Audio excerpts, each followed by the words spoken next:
साथियों, आज हम देखिए यन संधि के बाद में अयादी संधि पर चर्चा करेंगे।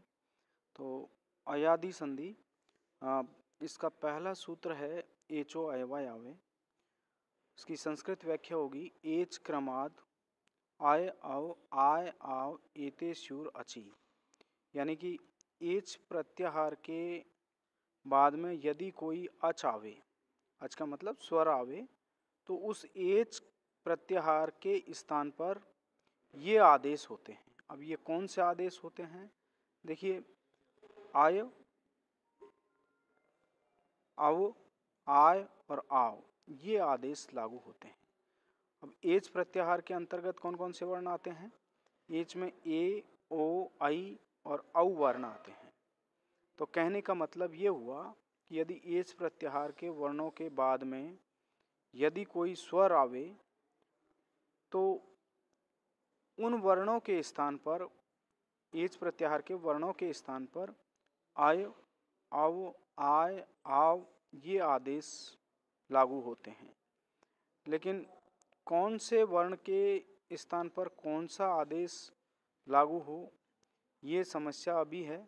तो इसका समाधान अगला सूत्र करेगा। अगला सूत्र है यथासंख्य मनुदेशे समानाम। इसकी संस्कृत व्याख्या है सम संबंधी विधि यथासंख्यम स्यात्।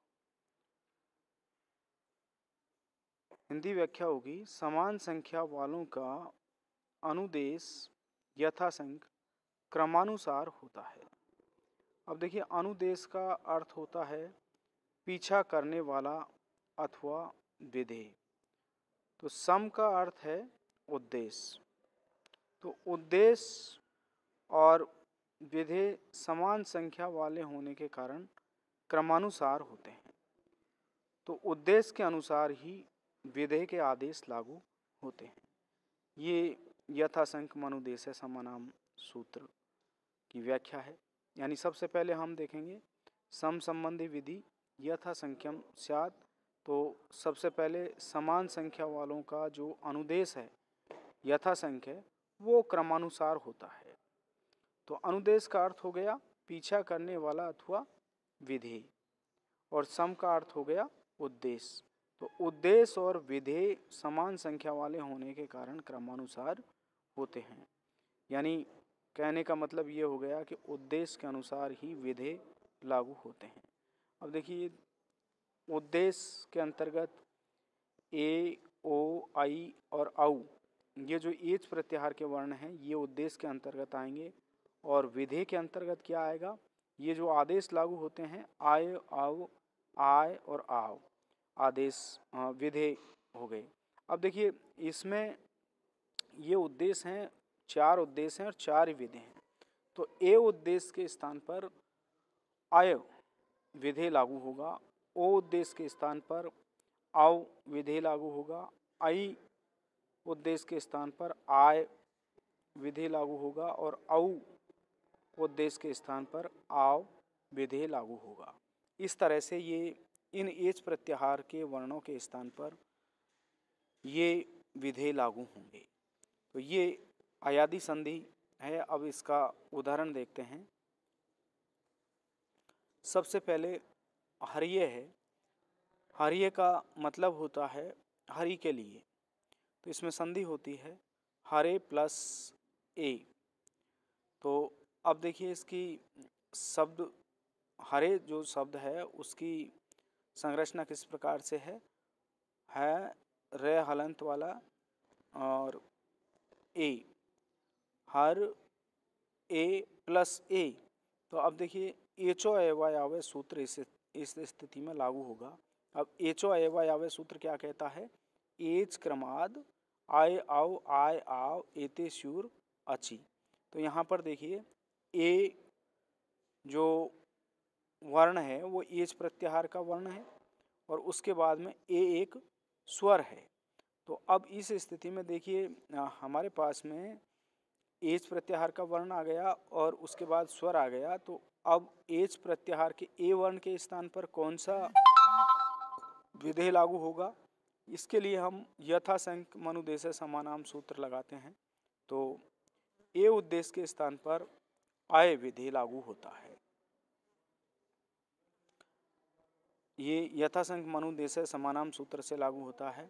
अब देखिए हर और फिर ए के स्थान पर हमने आय कर दिया प्लस ए। अब इसका जब वर्ण संयोग करेंगे तो हर है रे और ये में एक ही मात्रा लगाई तो हर ये रूप सिद्ध हो गया। इसी तरह विष्णवे, इसका अर्थ होता है विष्णु के लिए। तो देखिए संधि जब करते हैं तो विष्णु प्लस ए होता है और इस स्थिति में एचो एवा यावे सूत्र लागू होगा। एच क्रमाद आय आव आय आव एते शिव राचि। तो यहाँ पर देखिए विष्णु के अणु में स्थित जो ओकार है वो ओवर्ण प्राप्त है और उसके बाद में ए एक स्वर है। तो इस स्थिति में आप देखिए ओ जो उद्देश्य है उसके स्थान पर हम इन आदेशों में से एचो आयवा यावे में जो 4 आदेश प्राप्त होते हैं उनमें से कौन सा आदेश लागू करें। तो इसके लिए यथासंख्य मनुदेश समानाम सूत्र लागू होगा। यथासंख्य मनुदेश समानाम सूत्र कहता है सम संबंधी विधि यथासंख्यम स्यात्। समान संख्या वालों का जो उद्देश्य के अनुसार ही विधेय क्रमानुसार होता है। तो यहाँ पर देखिए ओ उद्देश्य है, उसके स्थान पर ओ के स्थान पर अविधेय प्राप्त होगा। तो ये लागू कर दिया हमने। तो विष्णु ओ के स्थान पर अव कर दिया प्लस ए है। अब इसका जब वर्ण संयोग करेंगे तो विष्णु नए जो आधा था उसमें ए मिलाया तो नए पूरा हो गया और वह जो आधा है उसमें एक ही मात्रा लगाएंगे तो विष्णवे। इस तरह से ये रूप सिद्ध होगा। तो इस तरह से ये अयादि संधि के 2 सूत्र हैं और उनकी 2 रूप सिद्धि यहाँ पर हमने बतलाई है। धन्यवाद।